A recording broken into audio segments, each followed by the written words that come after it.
Oh boy, here comes the backlash. Bring it on, ladies and gentlemen.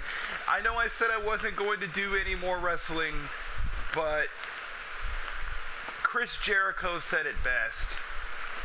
You know, you cannot cure the itch.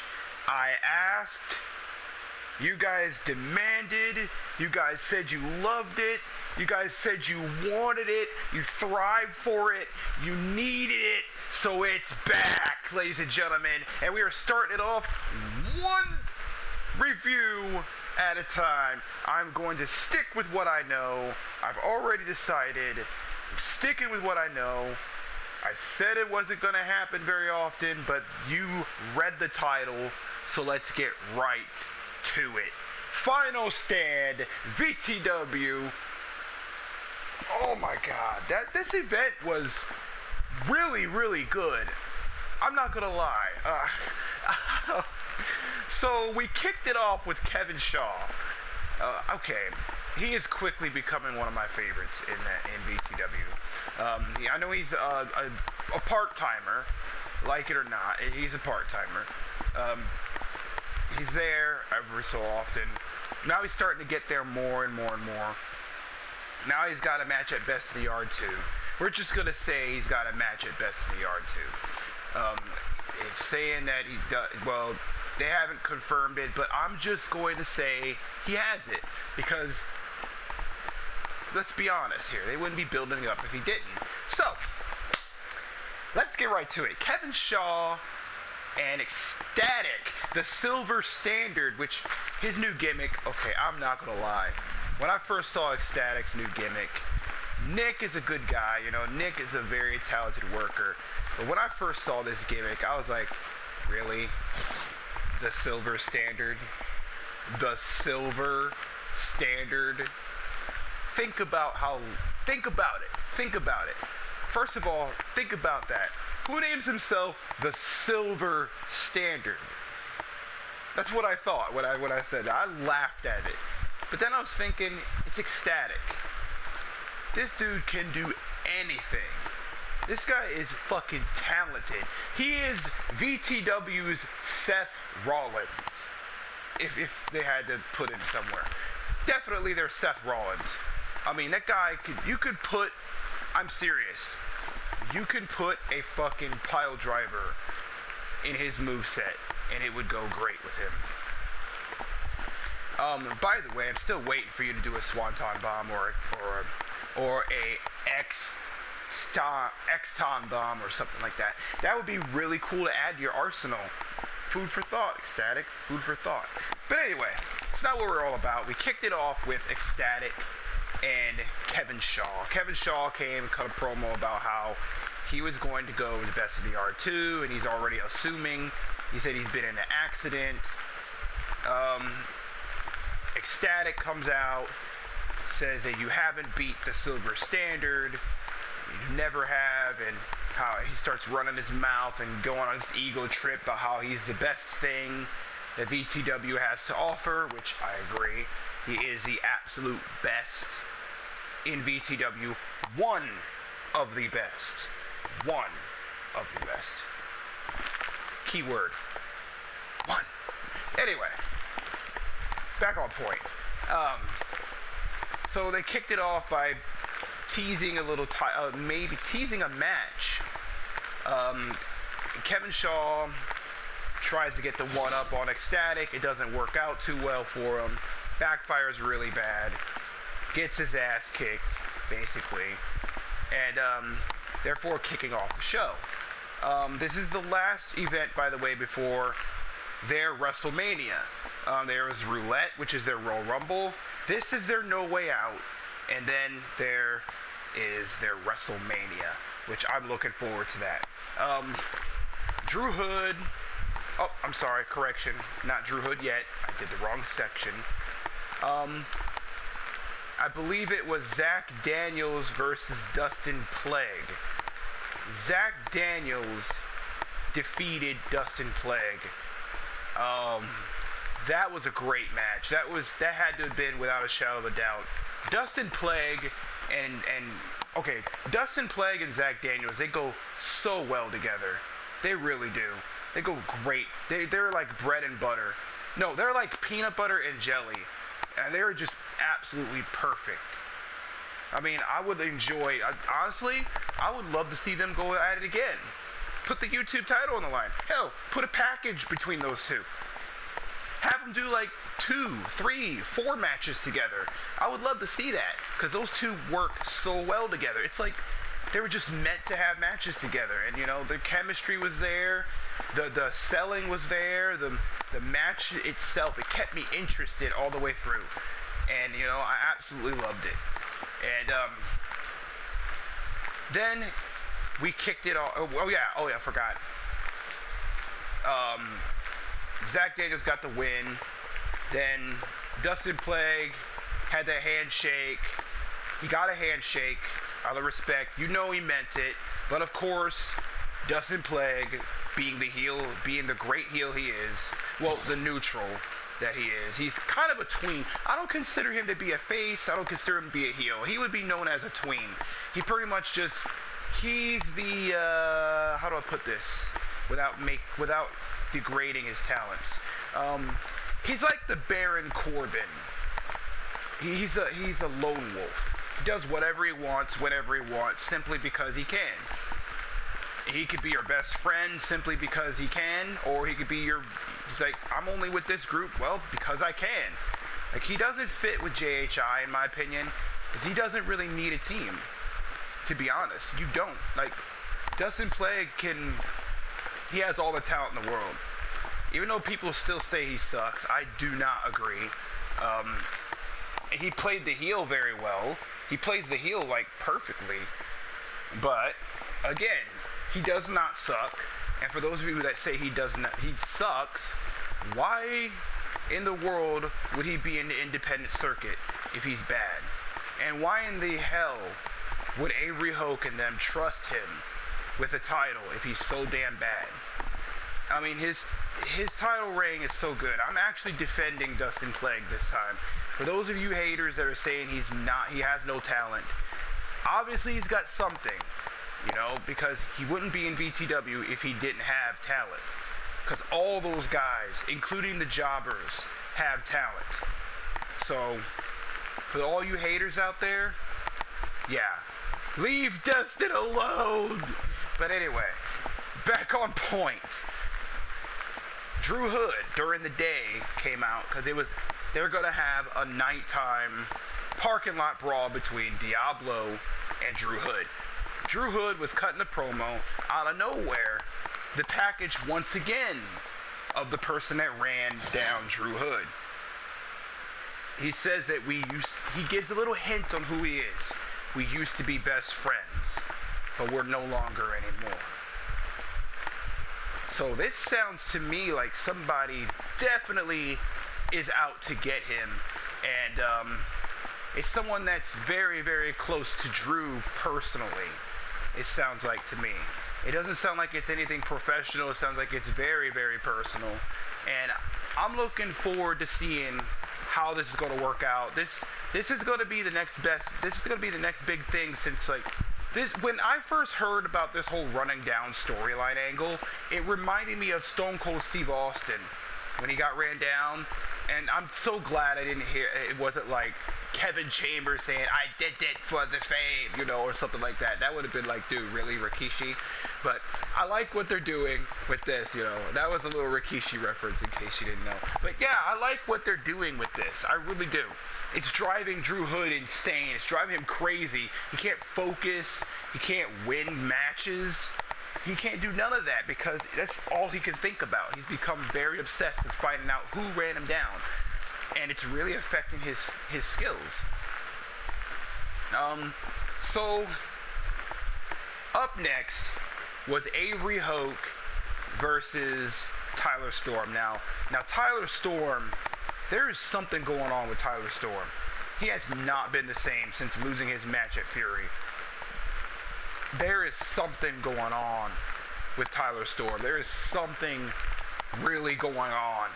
Like, he is broken right now. But we had to see if he could get it together and pull off a win against Avery, because Avery's pissed. Avery is really pissed. He feels hurt. He feels betrayed. And I'm sure Tyler Storm feels the same way. There's tension right now. There is trouble in the VTW paradise between the two brothers right there. So, at first, you know, Tyler Storm was holding back on him. He's like, okay, I'm going to take my punishment. But Avery was like, no, I'm not having that. Fuck that. You give me everything you have right now. And, you know, that's the way he should do. That's the way he should do. And Tyler Storm should not hold back on anybody. You know, that's what I think. I personally think that's what's been going on with Tyler as well. Since Fury, he could not get his shit together. And just got to get it together. Speaking of getting stuff together, and Storm and Avery Hoke, and since Fury, he hasn't been the same. Let me make things a little bit more clear. What I mean personality-wise, Storm has not been the same. There's something inside him that's been growing, an anger, a rage. And what I say is this: that is just what Storm needs to do. It got him the win. You know what I mean? He needs to stop catering to the fans, you know, and say, you know what? If I'm going to destroy JHI, I'm going to have to do it by beating them at their own game. Because Tyler Storm can be quite dangerous as a heel. He can be quite dangerous in that ring. He's very dangerous in that ring. And ever since Fury, he just hasn't been getting it together. But there's something growing inside him. A rage and anger. I remember back last year, he was talking about living in fear. And I think that he might be getting that darker side that he had back last year about this time. It's starting to grow even more inside him. And this is what he needs to destroy JHI and destroy anything, pretty much. So, up next was a segment between Aaron Jones and Joe Cool in their little contract signing they had. The way I see things about contract signings, they always end up in a brawl. So the contract signing that happened between Aaron Jones and Joe Cool, I'm gonna say this right now, I'm really liking Joe Cool. He's fucking hilarious. He was hilarious this whole contract signing, he was hilarious. He was running his mouth saying, oh, you're doing this cliche thing. But of course it ended up being just like Joe Cool said, cliche. And it ended up, in a way, it was kind of funny too, because Joe Cool is hilarious. I love how he was a joke character. And that's how some of those guys really start out, like Aaron Jones' side character, High Voltage. He started as a joke character, and now he's a serious character. Joe Cool, he was a joke character. Merrick, he was a gimmick. And I like Merrick. I like those little joke characters, you know, those little side characters that just are there, like Kevin Chambers and Joe Cool and High Voltage and Mephisto, you know, guys like that are just there, you know, as extra characters. And I like that. And of course, Aaron Jones wanted to go into the ring, and so he did. And he got low blowed and handcuffed to a pole. And traditional Aaron Jones fashion, he ends up ripping the pole out right when he was about to get a light bulb tube to the face. And, ripped the whole ring apart. Which kind of signifies how Aaron Jones is. Very chaotic. Does things his own way. And I like that about Aaron Jones. I've always liked that about Aaron Jones. One of these days, Aaron, you will be champ. You will be World Heavyweight Champion. One of these days. One of these freaking days. Hopefully very soon, because I could really see you being World Champion, man. I've always said that. I said that since the day you won the YouTube title. You know, I mean, I'm gonna say right now, you should probably challenge for the Money in the Bank. You should probably win it. You should probably cash it in on JHI and boom, win. But yeah, Merrick is the champ right now at this point. But I mean, Merrick is the Money in the Bank holder, so I'm sure that Merrick is gonna cash it in at Mania. I'm sure he is. So the next match. The next match was not too bad. It was the next match, like I was saying. Sorry about that. Kind of ran out of time a little bit, but the next match was True Hood versus Diablo in the nighttime parking lot brawl. Wow. So after a great parking lot brawl, Diablo ended up retaining his belt. He ended up actually giving Drew Hood some advice after that. He ended up saying, have you ever thought that maybe the answer was right there in front of you the whole time? And I'm thinking, it actually just dawned onto me as I was watching the match again. I'm thinking that maybe it's going to be Kevin Shaw versus Drew Hood. So at WrestleMania, or their WrestleMania, which I can't wait for that, you know? I can't wait to see who it was. Who was it, you know? You know, I'm thinking that it might have been Kevin Shaw. Because I know Kevin Shaw was one of his best friends. And I'll see what happens at this Vindication. I'm really looking forward to it. Just finished up watching the last portion of it. And apparently, what I knew from the get-go, Diablo is no longer in JHI. He relinquished the World Heavyweight title. He said he didn't even want to do it for JHI. He said he didn't give a shit who his opponent was. And he relinquished all of his belts. Well, the World Heavyweight belt. Not too sure about the tag team belts.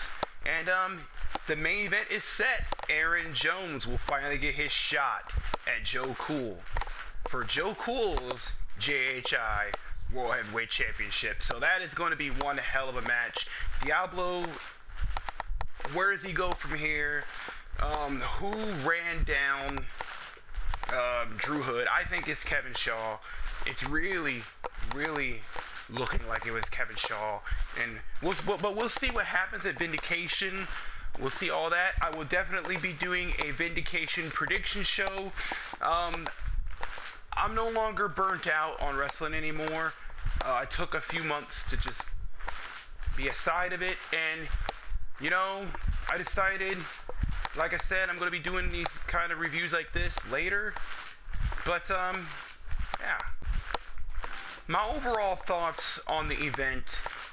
Oh gosh, my overall thoughts on the event. It was overall a great event. I mean, Tyler Storm, great competitor. All these guys were really great competitors. But the overall, out of a 10, I would have to say definitely 8.5. Very strong 8 out of 10. 8.5 at the most. Great matches.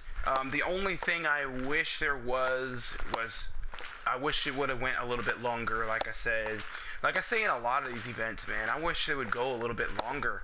But vtwmania is just around the corner, so I'm pretty sure we're going to look at a good 3-4 hour event. Maybe. But it's going to be a hell of a match, a hell of a show, and I cannot wait. Cannot wait to see this. And it feels good to do one of these reviews, by the way. I haven't done one of these in a long time. So this is Buster Boy 46 signing off, saying Gabe on, rock out, stay frosty. The next review I will be doing is Hell's Vacancy. Later, everybody. See you then.